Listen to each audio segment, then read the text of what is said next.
La entrevista a la carta, en diálogo directo con los protagonistas de los hechos. Está con nosotros Roberto Castillo, director del INEC. ¿Cómo está? Muy buenas tardes. Gracias por estar con nosotros. Muy buenas tardes, Gisela. Muy contentos. El día de ayer hicimos el lanzamiento oficial del próximo censo, que va a ser el 8º de población, el 7º de vivienda y el 1º de comunidades. Cuénteme, ¿cómo se va a manejar esta nueva tecnología? ¿Cómo se computarán los resultados entre los que lleguen de la encuesta, que según entiendo va a ser de manera virtual, y quienes tendrán que hacerlo de manera presencial? ¿Cómo van a hacer? Bueno, ya muchos quizás no se acuerdan, algunos que ya tenemos más de 30 años quizás tenemos presente lo que fueron los censos en épocas o en décadas pasadas. Pero en este nuevo censo de población la forma de hacerlo va a ser distinta. Vamos a tener 2 instancias, Gisela. En el mes de octubre, la población, aquellos hogares que tengan acceso a Internet, van a tener la posibilidad de censarse por Internet en el denominado censo en línea.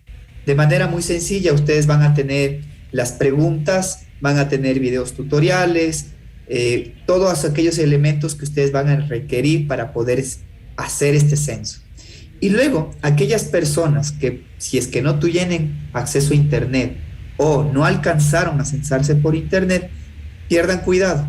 Del 7 de noviembre al 18 de diciembre, en cambio, haremos el censo en su modalidad presencial. Para ese operativo de campo vamos a recorrer todo el país con cerca de 18,000 personas que serán contratadas, que van a utilizar una tablet y vamos a hacer el proceso mucho más ágil. En ese sentido, esta es la nueva forma de hacer el censo de población, en 2 momentos, por Internet y de manera presencial. ¿Y qué porcentaje de la población se espera que llene la encuesta por Internet? Bueno, nuestra meta es alrededor del 25%. Primero quiero acotar algo adicional, que esta forma de hacer los censos ya es una práctica de alguna forma generalizada en los países de la región y contamos con apoyo de agencias de Naciones Unidas para asesorarnos en los componentes técnicos. Nuestra meta es llegar al 25%. Para poder llegar a esa meta, vamos a trabajar en 2 frentes. Uno, con el sector público, con el Ministerio del Trabajo, por ejemplo, vamos a incentivar a que los servidores públicos y todos los miembros de su hogar se censen por Internet. Y luego también con el sector privado. Si ya el plan de vacunación nos enseñó, es que cuando el Estado o el gobierno, y el sector privado trabajan con un mismo objetivo, se pueden hacer cosas muy potentes. Así ahora, que, me imagino que esto le implicará también un ahorro de recursos al Estado. Por supuesto, esa es no solamente un ahorro de recursos al Estado, sino también una mejor comodidad hacia la ciudadanía. Conocemos y estamos muy conscientes de los temas de la inseguridad. Conocemos también las potencialidades que tiene el uso de las tecnologías. Así que de cara al ciudadano, a este segmento de la población, que aproximadamente en el país el 50% de los hogares cuenta con Internet, lo puedes hacer de manera muy sencilla y sobre todo segura. Estamos pensando justamente en todos los segmentos de la población. Ahora, ¿cómo piensan o cómo es el procedimiento para seleccionar a los técnicos que van a participar en el censo, pero de manera presencial? Claro, para la manera presencial, nosotros vamos a activar desde el mes de julio y agosto ya una campaña de promoción para poder lograr tener cerca de 18,000 personas que van a ser seleccionados de manera técnica, es decir, tienen que primero postular en un sitio web, que oportunamente lo vamos a mencionar. Las reglas o las características que requerimos no son tan exigentes, son personas mayores de edad, con un cierto nivel educativo, tienen que pasar luego una prueba, van a tener un entrenamiento y van a pasar una prueba, y ellos van a ser seleccionados con estos criterios técnicos. Ahora, algo importante también es que estas 18,000 personas van a ser seleccionadas de los 221 cantones del país. Lo que queremos es que el personal contratado sea del mismo territorio, porque 1, conoce el territorio, y 2, también te puede generar cierta empatía al poder censar a personas que son de tu mismo barrio o de tu comunidad. ¿Y la encuesta virtual va a ser obligatoria para cierto sector de la población? Por ejemplo, usted hablaba de que se les va a pedir a los empleados públicos, por ejemplo, y a sus familias que se censen a través de Internet. ¿Va a ser obligatorio eso? Sí, el decreto ejecutivo que firmó ayer el señor presidente de la República, en uno de sus artículos, por un lado dispone a los servidores públicos a realizar a censarse bajo esta metodología del censo en línea, y por otro lado exhorta al sector privado y a la ciudadanía general a participar de esta modalidad. Por eso mencioné que habían dos grupos a cuales tenemos que atacar. En el uno, trabajar fuertemente con el Ministerio de Trabajo, y dos, sobre todo con el sector privado y las grandes empresas que han demostrado tener una muy buena capacidad de organización, y con ellos obviamente ya hemos empezado a tener ciertas conversaciones para motivar a la ciudadanía a censarse por Internet.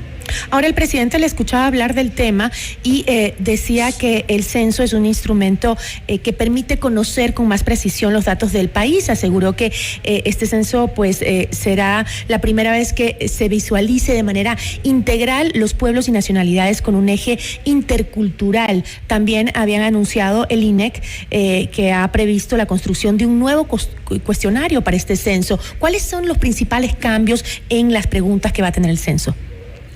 Sí, Gisela, allí el señor presidente fue muy preciso el día de ayer. Este censo, como mencioné en mi introducción, es el 8º de población, el 7º de vivienda y el 1º de comunidades.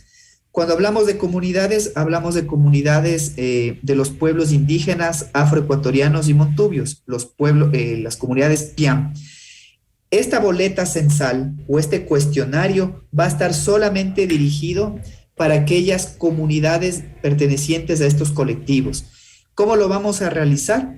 Se va a aprovechar la logística y el operativo de campo que se despliega a nivel nacional, y en una lógica de conversación o de organización con los pueblos y nacionalidades, se les va a proporcionar un formulario al líder o al representante de este pueblo para que nos cuenten sobre los derechos colectivos, cómo se organizan, sus prácticas culturales y demás, que es información que ha sido altamente demandada por este segmento de la población, porque había poca o nula información. Ahora, es decir, ese es un formulario, Gisela. Un poco lo que se pretende es que ya no se haga un enfoque racial, sino más bien cultural.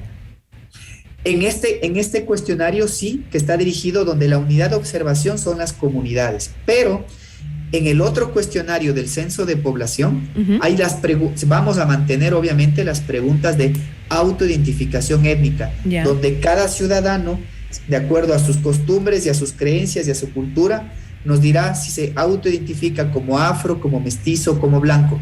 Eso sigue vigente en este censo, y de hecho lo que estamos trabajando o que hemos venido trabajando con los pueblos y nacionalidades indígenas es mejorar sustantivamente la campaña de comunicación, sobre todo la sensibilización y la promoción de estas preguntas en las grandes ciudades donde los colectivos consideran que hay cierta población que por la migración a la ciudad han ido perdiendo su identidad.